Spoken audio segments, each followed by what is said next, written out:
സുഭാഷിതങ്ങൾ അധ്യായം 2. മകനെ, എൻ്റെ വാക്കു കേൾക്കുകയും എൻ്റെ നിയമം കാത്തു സൂക്ഷിക്കുകയും ചെയ്യുക.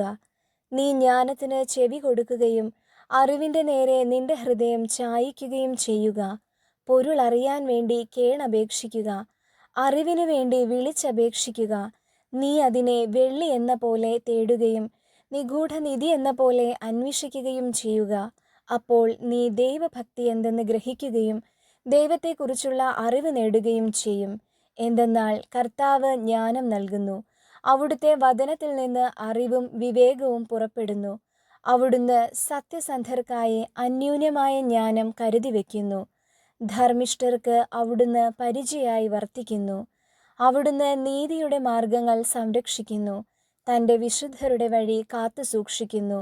അപ്പോൾ നീ നീതിയും ന്യായവും ധർമ്മവും എല്ലാ നല്ല വഴികളും ഗ്രഹിക്കും. ജ്ഞാനം നിന്റെ ഹൃദയത്തിൽ നിറയുകയും അറിവ് ആത്മാവിനെ ആഹ്ലാദിപ്പിക്കുകയും ചെയ്യും. വിവേചന ശക്തി നിന്നെ കാത്തുകൊള്ളുകയും അറിവ് നിന്നെ സംരക്ഷിക്കുകയും ചെയ്യും. ദുർമാർഗത്തിൽ നിന്നും ദുർഭാഷികളിൽ നിന്നും അത് നിന്നെ മോചിപ്പിക്കും. അവരാകട്ടെ ഇരുളിൻ്റെ വഴികളിൽ ചരിക്കാൻ സത്യസന്ധതയുടെ മാർഗങ്ങൾ ഉപേക്ഷിക്കുന്നു. അവർ തിന്മ ചെയ്യുന്നതിൽ സന്തോഷിക്കുകയും അതിൻ്റെ വൈകൃതത്തിൽ ആഹ്ലാദിക്കുകയും ചെയ്യുന്നു. അവരുടെ വഴികൾ കുടിലമാണ്, അവർ നേർവഴി വിട്ടു നടക്കുന്നു. നീ ദുശ്ചരിതയായ സ്ത്രീയിൽ നിന്ന്, സ്വൈരിണിയുടെ ചാടുവാക്കുകളിൽ നിന്ന് രക്ഷപ്പെടുക.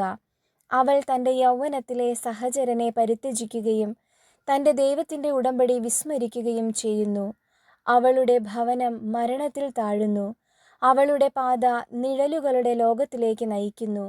അവളുടെ അടുത്തേക്ക് പോകുന്നവർ മടങ്ങി വരുന്നില്ല, ജീവന്റെ വഴികൾ വീണ്ടെടുക്കുന്നുമില്ല. അതിനാൽ നീ സജ്ജനങ്ങളുടെ വഴിയിൽ സഞ്ചരിക്കുക, നീതിമാന്മാരുടെ മാർഗത്തിൽ നിന്ന് വ്യതിചലിക്കരുത്. സത്യസന്ധർ ദേശത്ത് വസിക്കുകയും ധർമ്മിഷ്ഠർ അവിടെ നിലനിൽക്കുകയും ചെയ്യും. ദുഷ്ടരാകട്ടെ ദേശത്ത് നിന്ന് വിച്ഛേദിക്കപ്പെടും, വഞ്ചകർ പിഴുതെറിയപ്പെടും.